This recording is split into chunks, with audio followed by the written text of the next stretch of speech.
IMDb him, his page. It takes 4 hours just to get to the bottom of his page. He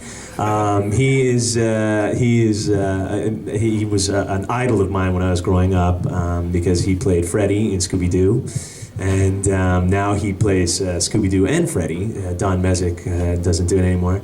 And one of my first animated jobs in LA when I moved to Los Angeles from Toronto was I got to do an episode of Scooby-Doo. I was Zeke Zillion, the roadie for a Canadian band, and we're on the road. What the hell were they called? Oh my God, I'm terrible at remembering things. It's so brutal. They're a Canadian rock band. Oh my God, I can't think. They're from Montreal. It's gone out of my head. Anyways, I'm their roadie, and it turns out that myself and a whole bunch of other little characters, we're trying to stop them from getting to their show because we have a band and we want to replace them, and so we're the bad guys, right? In it was we're pretending to be this invisible madman to try and kidnap all the members of the band to stop them from getting there. And in that episode, Frank Welker was Scooby, Freddy, and he also played the invisible madman. So in one scene, this guy, it was unreal, I'll never forget. In one scene, the invisible madman is attacking Shaggy on the edge of a cliff, and then Scooby jumps in and starts to try and stop him from attacking Shaggy. Frank does the entire scene in one pass by himself. And I swear to God, I remember watching him and thinking, it sounds like he's overlapping right now. It sounds like two characters are speaking at the same time or fighting at the same time. I'm like, that's not possible. Nobody can actually make multiple sounds with their voice. Like, it was so incredible. Like, there was no lapse between, like Scooby, and then like the invisible madman's like, and they're fighting back and forth. It was unreal. It was like a 4-minute, 5-minute scene that just went from beginning to end with no pauses. So you talk about imagination and the ability to really, the detail that takes and the separation and the ability to manipulate your voice to create, such a distinct character like Scooby, such a distinct character like, sorry, I meant Freddy. He was attacking Freddy, right? He didn't play Shaggy. Shaggy was played by Casey Kasem, of course. No, that was an honor too. He's a legend. He's a legend. It was so cool to meet him and work with him. Don't know who Casey Kasem is because we. Oh yeah, you guys don't know? Do you guys know who Casey Kasem is? Yeah. Okay, right on. He's a legend. He was also Robin in Justice League with Batman and Robin. And so, anyways, that's my story of voice acting. When you see some of the greats like Frank Welker, it's pretty incredible, and your imagination is everything in our world, in what we do. Speaking of Fred Welker and Casey... Apparently she didn't enjoy that story. No, I'm just joking. All right, well, speaking of some of the people... Not a fan of Frank Welker, I understand. Speaking of people like Fred Welker and especially Casey Kasem, I grew up, I worked in radio. I have mad respect for Casey Kasem. And America's people... top 40, Casey Kasem. Yes. The greatest man. He's great. Yes. And what is it like working with some of those legends of the business? Because I used to work in radio, absolutely have respect for him, Rick Dees, people like that. What is it like going to a studio that those people have made history in and knowing you're doing the same thing? Does it ever go through your mind? Yes, of course. I mean, there are moments. I'm a kid. The kid in you always comes out when you think back to when you're little and you go, "This is what I want to do. This is what I dream of doing." And then all of a sudden, one day, you're standing in a studio with these people that have, such an influence in your life. It is always amazing, but as well, though, the professional in you and the actor in you comes out, and you get the job done, and you kind of get to work, and and you get more and more used to it. As you work in the industry, I've worked with a lot of big stars and stuff, and I would say 90% of them are just like myself, like all of you. We're just regular people. We eat, sleep, we get go to work, we pay our bills, we love, we laugh, we cry. I always think of that when I'm meeting those kinds of people that we're all doing our jobs. We're all on this boat together,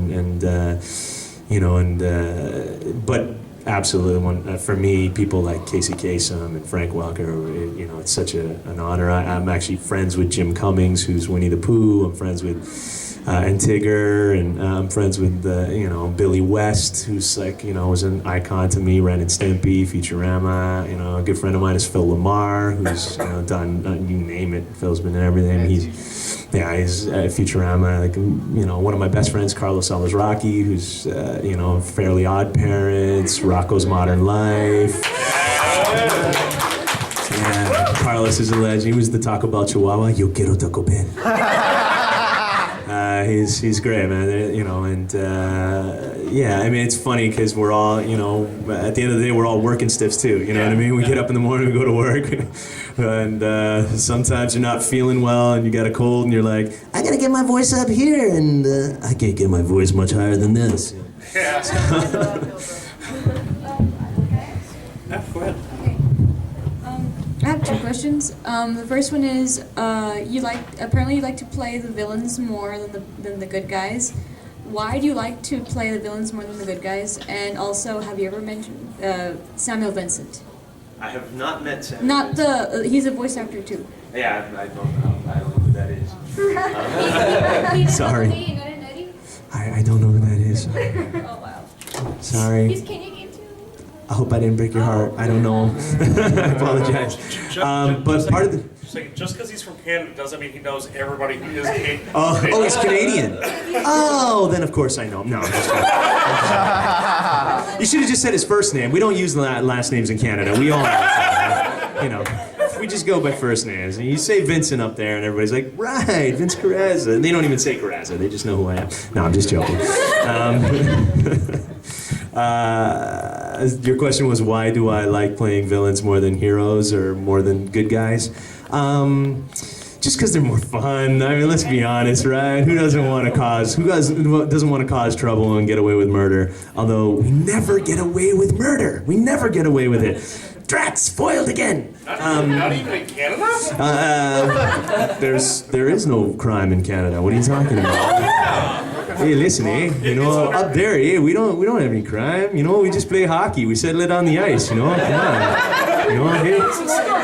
Listen, man, all we do is if you and me got a beef, we put some skates on, we grab a hockey stick, we put our toques on, get a beer. Let's get this going, man. Come on, Let's get this going. Let's get it done.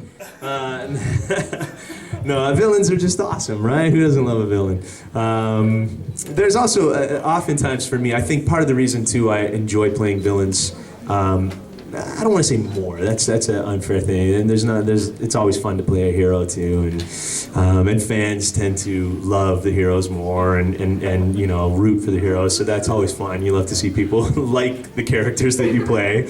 I've played some pretty nasty characters on camera, too, that is always tough. I remember I did this movie where I was a rapist in it. And it was for CBS. And I remember the rest of the cast didn't really want to associate with me during the shoot much. Like, they kind of isolated me, which I understand. For them, it was hard, right? Like, the girl that I have to rape in the movie, she didn't want to really get to know me or, be fun. I mean, we were, like, it was nice, but it wasn't like, she just didn't want to sit with me at lunch and, like, have a casual conversation, and then 20 minutes later we have to do, some horrible scenes and just, sometimes that's not fun playing the villain, because then you kind of get pushed to the side. People are like, I don't want to talk to him, he's an asshole. And you're like, but I'm not, I'm a really nice guy. But also, I think with villains, you get to explore things that you don't normally do in real life, especially vocally, on microphone, in voiceover, you get to do things where, you get to take your voices places that you just wouldn't normally do. Heroes are, they're very heroic. Typically they have those voices that just cut through, all American, or they're, kind of cute and sweet and, up here, but there's nothing like doing a voice down here, you know what I mean? There's nothing like being that kind of a guy. Or something crazy! That's fun. That's fun. All right. Speaking of doing characters, is there any dream roles that you would love to have? Whether it be voice acting. Anything that pays over $1 million. Okay, we would all love those. But realistically, is there any role that? Okay, we'll throw the idea of reality out of it. Alright. If you could play any role, any movie, or something coming up, what would you want to do? Whether it's on stage or vocally. Let's see. On camera or on stage? Oh man, I mean, of course, I got to play Macbeth. I've got to play Hamlet. So I would love to go back and do some, theater and do some Shakespeare again. I mean, I missed that actually. And going back and doing stage for that year on the road, boy, you forget how much there's nothing like live theater. There's nothing like being in front of an audience and performing and connecting with people live. There's something wonderful about that. On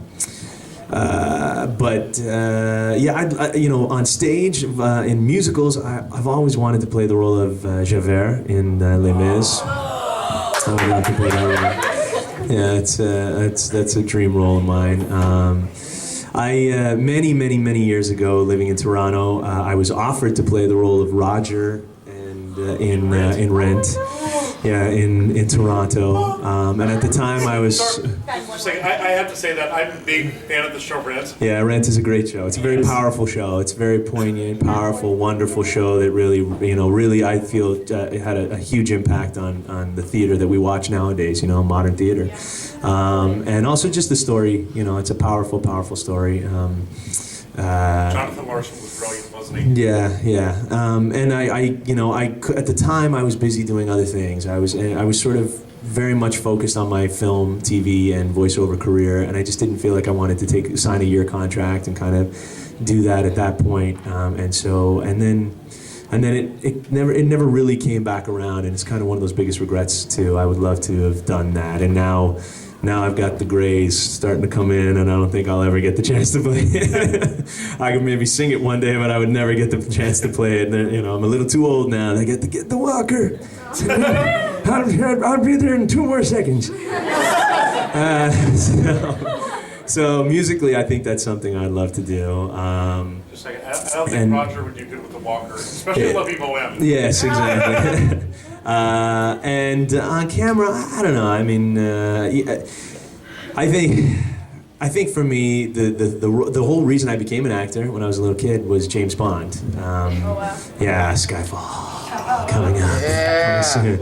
It's the greatest. I'm a huge James Bond freak. I'll take my martini shaking. Yes, shaken, not stirred. Just a second. Speaking of James Bond, who's the best Bond? Well, in your opinion. there's no question, Jeremy. The best Bond is Sean Connery. There's really no question.